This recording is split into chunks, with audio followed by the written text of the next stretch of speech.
How do you take 6, 7 years, 145 shows, and briefly describe who did what and whatever? There were all of these people. There were the prop man who did the props from the trap door and all that stuff. Is Gary Necessary. He's working with me now.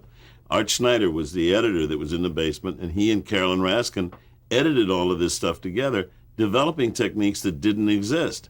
Some people helped that didn't even know they helped. A man, censor by the name of Hermione Traviesis, came on the show, and finally we got a Mexican, a man of Spanish descent, and he looked up one day and he said, "My God, look at that wall." And we had a sign saying the Citizen Action Committee of America. And he said, "Well," I said, "What, Travie, what?" He said, "Those initials spell caca." And I said, "Yeah." And he said, "Caca." And I said, "Caca?" I mean, we had a legitimate discussion on stage about the fact that the initials spelled caca. And then I said, "What is caca?" He says, "You know what caca is." I mean, can you imagine two grown men discussing caca with a show that was getting a 50 share? So, I mean, people helped that didn't even know they were helping, you know?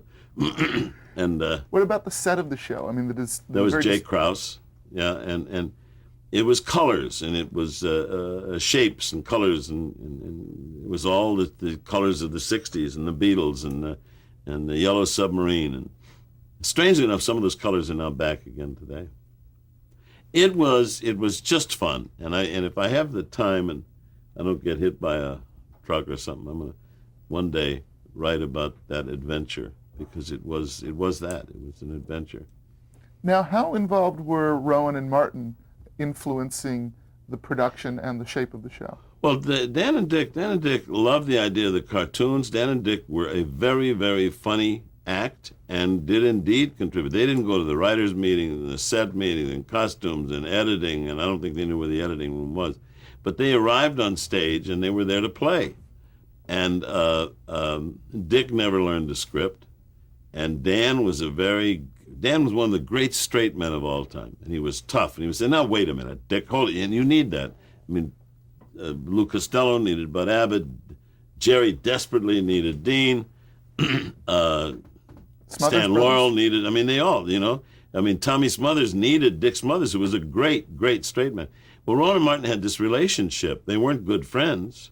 They worked together, but when they would leave stage, they wouldn't see each other until the next job. You know, and that worked for us too. Dan was read and was politically involved. It was interesting. Dan, we were considered a fairly liberal show, and Dan wore a peace symbol until his son Tom got out of the Army, and then the peace symbol went, and Dan went up to the, Bohemian Grove. But it worked. Yeah, there were flaws. Yeah, there were tensions.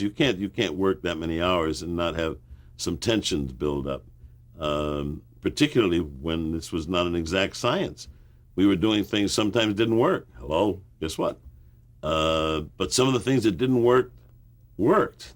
The fact that, Now, so Dan and Dan, huh? How did their name get into the title of the show? It was just a point of negotiation. It was Laugh-In, and then they wanted to be Rowan and Martin's Laugh-In, and Ed Friendly said, "Okay, let's get this signed and go on." That didn't matter. If I can just run through some of the names of the people in the cast, if you want to say a few words about them personally or professionally. Artie Johnson. Yeah, this is going to be different. Artie Johnson is a genius, and Artie Johnson played more characters and defined them. He could do anything with words and accents and dialects and music, and he would make up a song. Artie Johnson was a great improvisational performer who absolutely blossomed in the format of Laugh-In, which we could take anything he could do and use it, and it was wonderful. Genius. Ruth Buzzy. Another genius. And Ruth Buzzy, the only person not the only person, but there was never a problem with Ruth. She was never late. She was never, now you'd give Ruth anything to do and she would come in with a character that would just kill. And she had fun. She was on all of the shows, and she was a little gem, and fun and happy. Lily Tomlin. Yeah, Lily. We just did a thing up in Aspen with Lily. And it's interesting because she walked out in front of all of those young comics, and they just adored her. I mean, they just wanted to, as one group, hug her. And she too, I mean, is one of the great character comedians. And unfortunately, unless Lily Tomlin gets a show of her own without all of the network controls, there will be no vehicle for her to do all of that in except her own show In Search Of, which she's done brilliantly. But Lily, oh God, can you imagine the luck of having a career where you have a Lily Tomlin and a Goldie Hawn and all of these people, Artie and Ruth and all of them? I mean, that's pretty lucky. Well, you also have to make luck. Yeah, but yeah. Now, you mentioned Goldie Hawn. You touched on her a bit before. Goldie was pure magic. And that's what you look for. When you're looking at a performer, you're looking at a tape, or you're seeing somebody on stage, you really hope to find magic. Cher was magic. Robin Williams was magic. I don't think there ever was magic like the package of Goldie. I mean, the body, the time, the face, the voice, the moves, the fact that she was a trained ballerina and that she was cooperative and had a good time and was straight. And she just whatever God you believe in, thank him for me, will you? Because, boy. Flip Wilson. Flip Wilson was troubled, but was funny. Flip did 7 of the first 14 laugh-ins. And at that point, racially, we were not where we were later, you know? And at that point, Flip Wilson stood there and Flip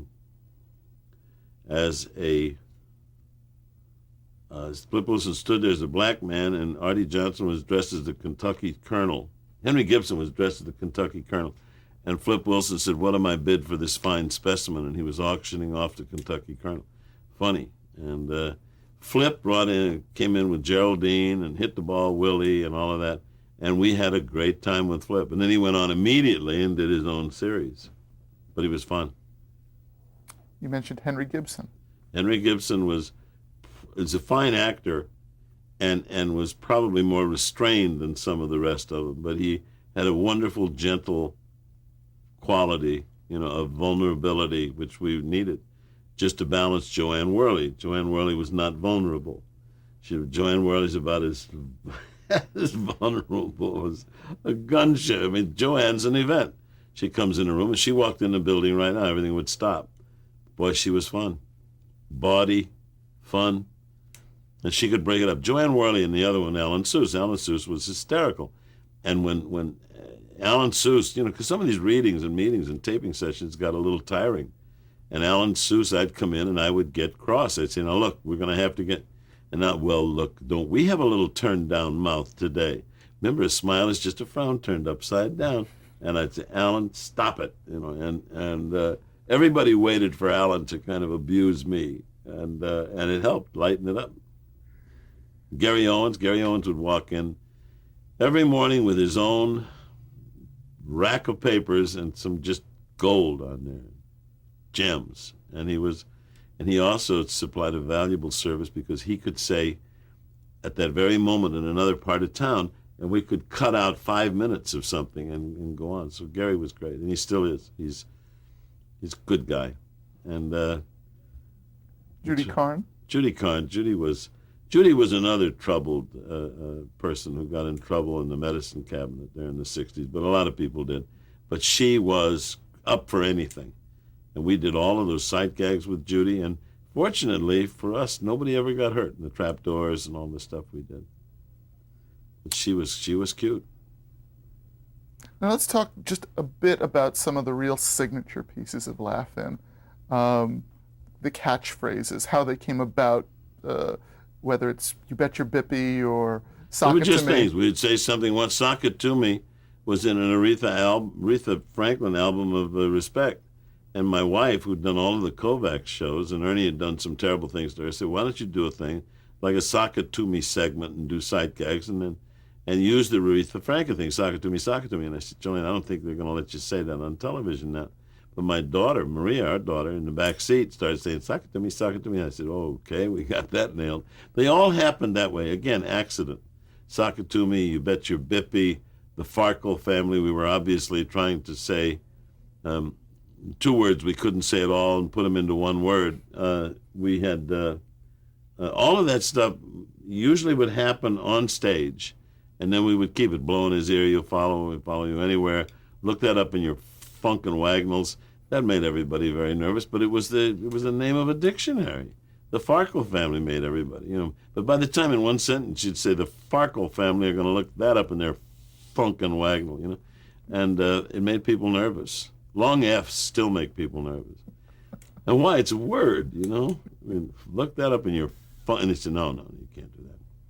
Now, how about Here Come the Judge? Here Come the Judge was Sammy and me, because one of those people I told you about that I'd go to burlesque houses with was Pigmeat Markham.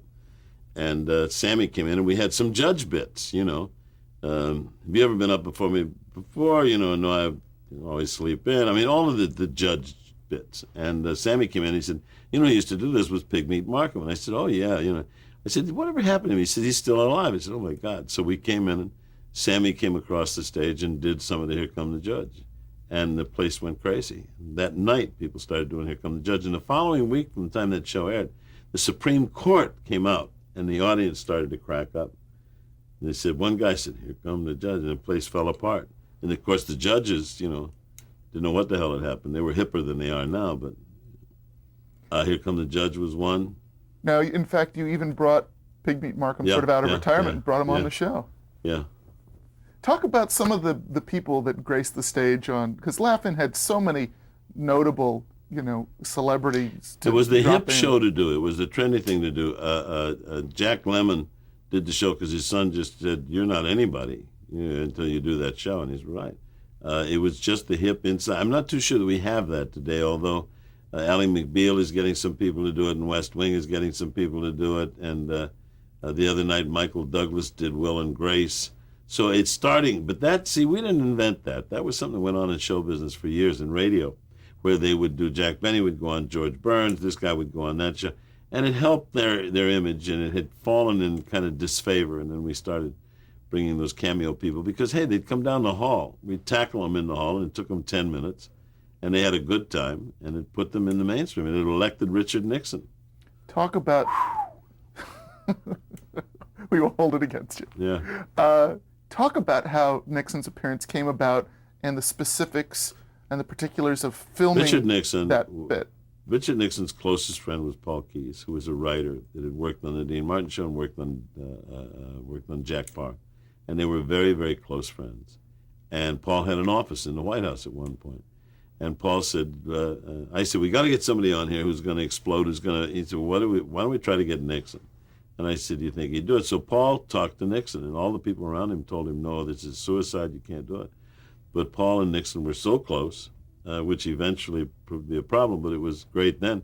And he said, will you do the show? And so we went over to CBS, and it took 6 takes. And I was there with Paul, and Mr. Nixon would just say, yes, I've got it. Sock it to me. No. It's a little strong. If you could just kind of smile. Sock it to me. Oh, yes, I've got it. I'm not used to this kind of comedy thing.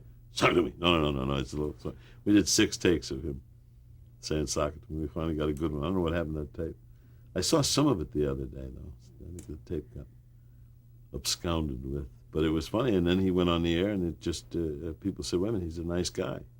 So you can sell anything. Who all was on the stage when you shot Just that? Paul and me and his advisors telling him not to do it.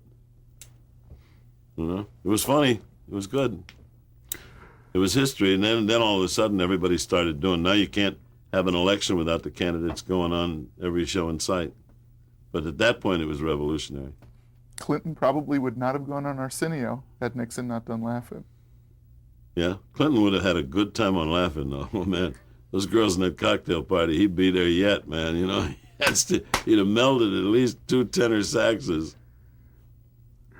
Now, in 1973, Laugh-In ended. Yeah. Why?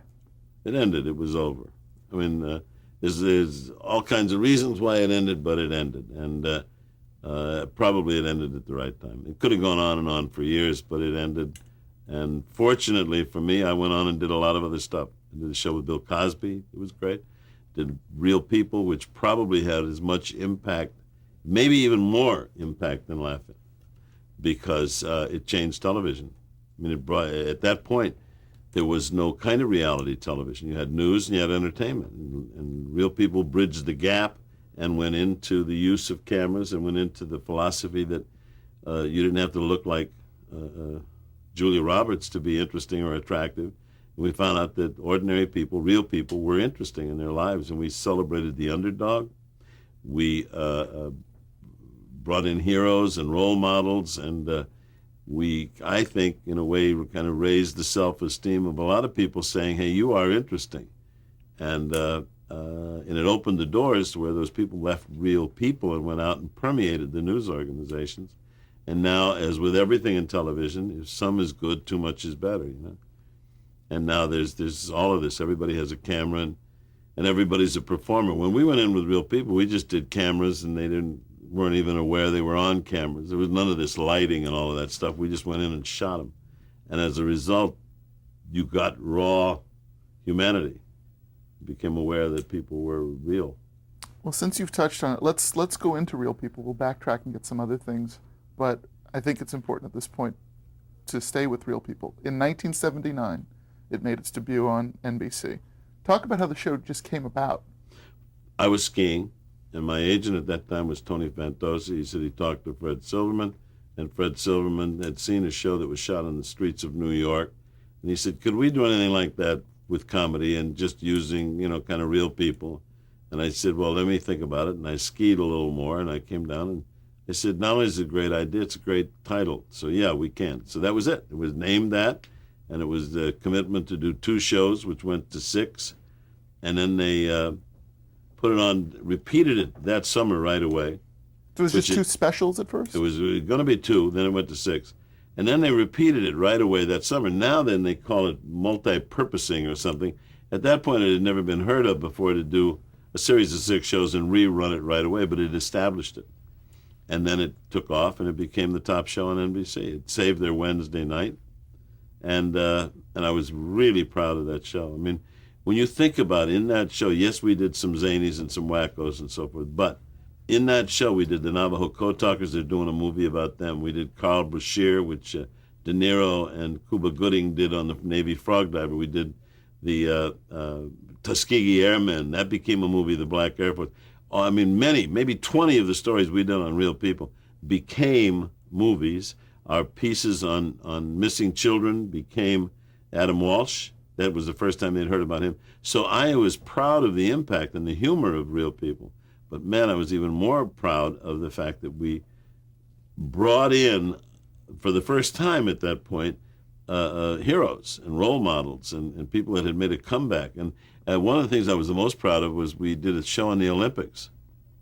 And I said, we were saluting past Olympics. And I said, whatever happened to George Foreman? He was preaching in Houston.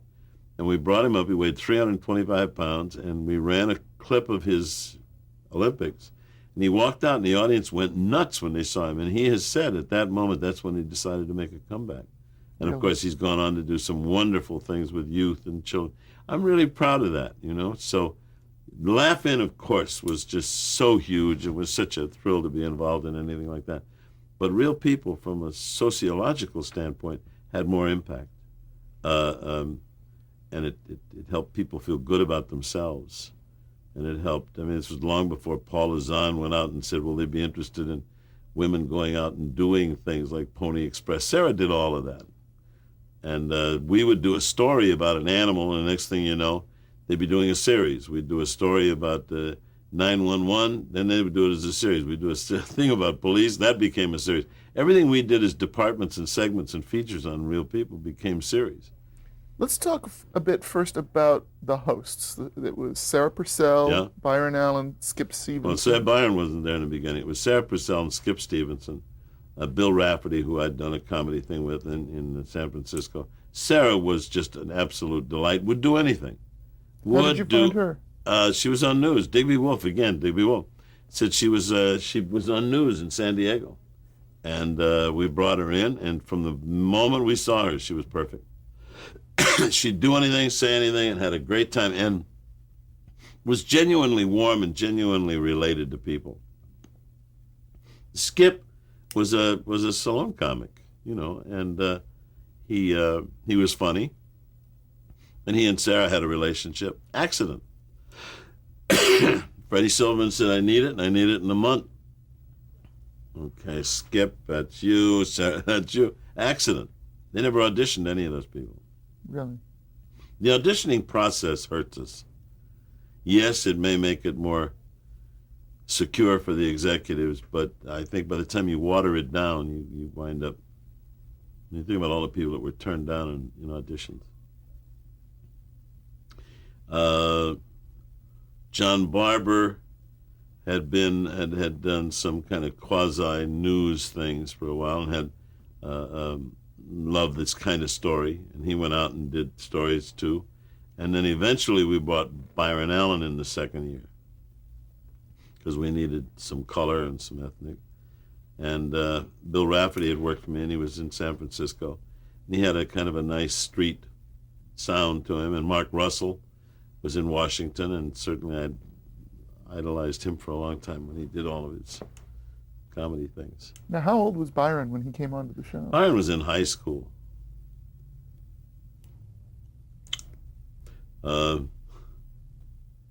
He was in high school, and he became a star right away. He was out on his second shoot, was already talking about a line of Byron Allen clothes, and the Byron Allen video package and so forth. I said, Byron, lighten up, or I'm going to call a truant officer. So eventually Byron became okay. He was okay, but he gave a nice balance to the ethnicity of the stage. But and he's gone on and done very well. But he was the product of the California educational system. Going to Fairfax High, I didn't know who Satchmo was. I said, Byron, I got to get you out on the street. But he learned, and he learned quick, and he's done very, very well. Now, how would guests or stories be brought to your attention? Mail, and then we would look at a woman by the name of Elaine Sawaya, and a lot of people here would read and read and read and read, and then we would follow them up, and then they would go out and see if they were for real. Eventually, we got a lot of stories from the mail. And it was vitally important that we check the credibility of each story, because it was real people, and we had to be careful that the story was as presented. And a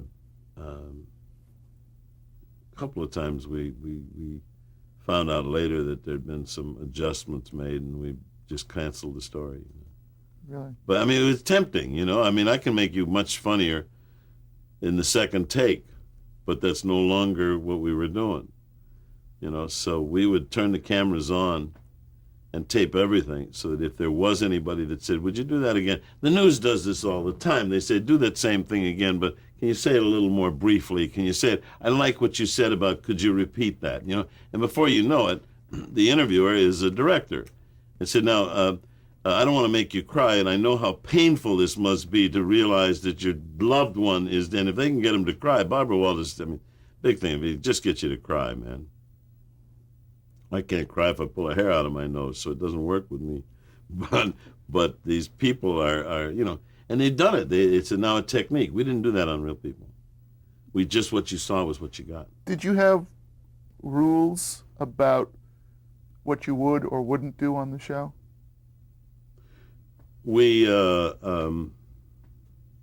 would not do things that showed that set an example of something to do that was dangerous. I remember one time we figured out that if you take the preem, the stuff that you use in your coffee, and if you sprinkle it out of a glass or out of a paper cup and hold a match under it, it explodes.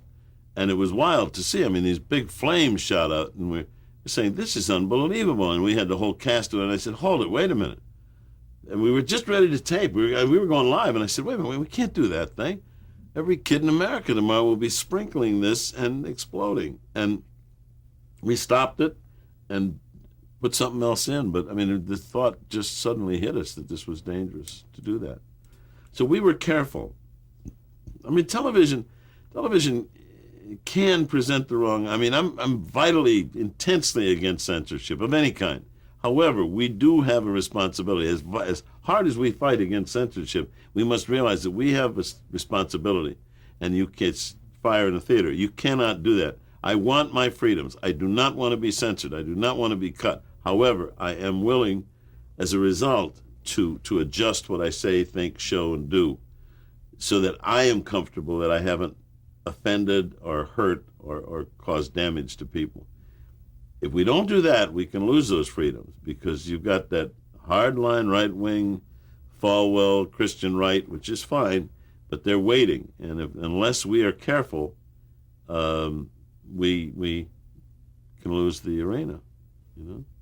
And if we really abuse it, if we go out and continue to make violence and murder and mayhem and rape and incest and blood and guts and shooting and killing as the backbone of the entertainment, then they will come after us, and we can lose it. So we just got to be, and it's not a question of really self-censoring, it's a question of intelligently approaching life and times realizing that we have some responsibility. But consciously, it's another serious statement, which I swore I was not going to make. Come on, I just do jokes. That's what I do. But I get involved in some of that stuff when I get too intense. Not at all.